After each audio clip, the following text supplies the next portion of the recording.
guys, Maryann Little from Sale Mitigation, and I had a buyer's agent today ask me to make a video specifically for a short sale buyer. So that's what I'm going to try to do today. This will be a little bit longer than a lot of my other videos, but we will try to put this across multiple platforms if we're allowed or if we can. So buyers and buyer's agents, what should you be aware of when you're placing an offer on a short sale? One, you find a property you like and it's a short sale. Keep in mind, you can have very little contingencies built into your contract. So if you have to sell another home, chances are your offer is not going to be accepted on that short sale. The short sale lender and the short sale negotiator, nor the listing agent, nor the seller can really wait for you to buy that home, unless your home is like close to being sold in escrow, like the money's in escrow. But realistically, most short sales, you can't have a ton of contingencies on. Two, you do want to do inspections of these homes. These homes are typically sold as is. If you don't know what sold as is, I'll try to explain. Traditional homes, if you are financing and you find a major issue or even a minor issue, a lot of the times the seller can fix those issues so the buyer can close, so the buyer's loan can close and meet those parameters. On a short sale, if you have an issue with a property, the sellers typically don't have funds to fix anything. So let's say there's a roof that's bad and it needs to be replaced. The seller is not going to replace that roof. Hence, sold as is. That's what sold as is means. So let's go back to you for the buyer though. Let's say you go through your inspection, and you should do your inspection before short sale approval, and I will explain why. So let's say you go through your short sale and you're placing an offer on the short sale and you're going through the inspection process and you find the roof is bad. And let's use like a typical $300,000 property in Massachusetts. What do we do? Now, you can back out of the deal if you have to, or at that point, you can try to renegotiate the purchase price. Most sellers in that case, if you're showing them evidence of issues that are wrong with the property, if it's a $300,000 property and the roof is bad and you know it's going to cost $15,000 to replace that roof, will allow you then to change your offer to $285,000. So you could change your offer at that price and then continue moving forward with the process. If you get your inspection report, and again, get it up front, don't wait till short sale approval, you're going to now give that report to the listing agent. Ask the buyer's agent to give it to the listing agent so that when the bank comes out to then do the valuation on the property, they know about the roof. Again, you have a bank valuation agent coming to the property, and it could be a BPO agent or a real estate agent, or it could be a full-blown appraiser. Now, if they don't know anything about the roof, right, they only can visually see. They may not be able to know there's something truly wrong with the roof. So now you have your inspection, so you can hand it over to them. They know what's wrong. And if you're a really good buyer, you're going to get a repair estimate. So get a repair estimate that says how much it's going to cost to fix that roof. If you get a repair estimate, it shows $15,000.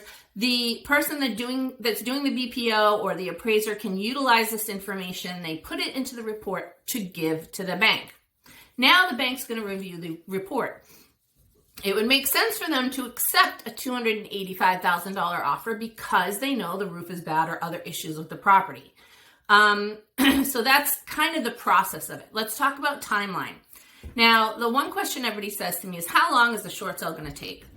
Honestly, no negotiator knows, unless you're already knee deep into that short sale, you've had a buyer drop out.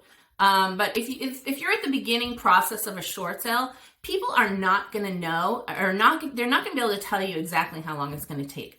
Now, on most traditional loans, so like your Freddie, your Fannie, mortgage-backed securities, maybe a VA loan, I would say that process is anywhere from 2 to 3 months, maybe 4 if there's a second lien on the property or other issues. And when I say 4 months, that's from submission of the package to when you get approval. So that means they have a full short sale package, they submit it to the lender, and then, the lender does their due diligence, and you're talking like 2 to 4 months for them to give you short sale approval. All bets are off if it's an FHA property. So you can ask, like, what does the seller have for a loan? Like, do you know the investor of the loan? If you're working with a good short sale negotiator, they're going to be able to tell you who the investor of the loan is. If you're not working with a good short sale negotiator, they're probably going to have no clue. But an FHA loan, in my experience, and I have over 10 years of experience, they are the short sales that give short sales a bad name. They're the 6-monther. They're the 9-monther, 12-monther short sales. These are short sales that have, stood the test of time, but they have to go through extra process by going to HUD. The servicer takes the information. They have to submit it to HUD. HUD submits it back. It's a long process. So for a buyer, if you're not willing to sit and wait for the short sale, it's probably not for you. A short sale isn't for you. And keep in mind, if you are a buyer and you've waited for 5-6 months, and then you step out of the sale and said, I'm out, it's taking too long, just be aware that you just paved the path for someone else to come right in and get that short sale. They get approval and boom, they close in a month. So keep in mind when you're putting offers on short sale properties that the length of time is largely dependent on who the investor of the loan is and how quickly they can work. Other issues that impact the length of a time for a short sale to be completed is whether or not the loan is sold in the middle of the process or there's service transfers. Those can tack on, another month of time, sometimes longer. So if your loan or your short sale is now sold or the servicing is sold, that'll add time. And we're closing on a property this week that was service transferred 3 times. 3 times. It added a ton of time on for this short sale to be done. We went through 3 different buyers.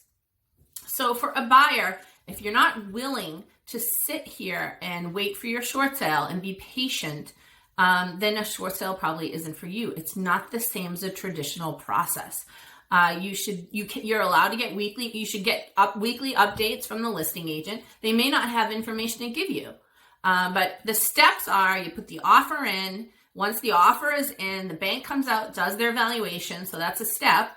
And after they've done their valuation, I would say usually within a month, you could get your short sale approval or even sooner. It depends on if the number is good and there's not a lot of back and forth negotiation after the number is in, you should be able to close within a month. If there's a lot of back and forth and you have to do a value dispute, again, time gets tacked onto that short sale. So just keep that in mind next time you're placing an offer on a short sale as a buyer. And of course, as always, if you have any questions or you want to know more about the short sale process, what it entails, what you should be expecting, you can always call or email us or find me on social media. It's very easy to find, Maryann Little, Short Sale Goddess, and I'm always here to answer your questions when you need them. Thanks, guys. Have a great day.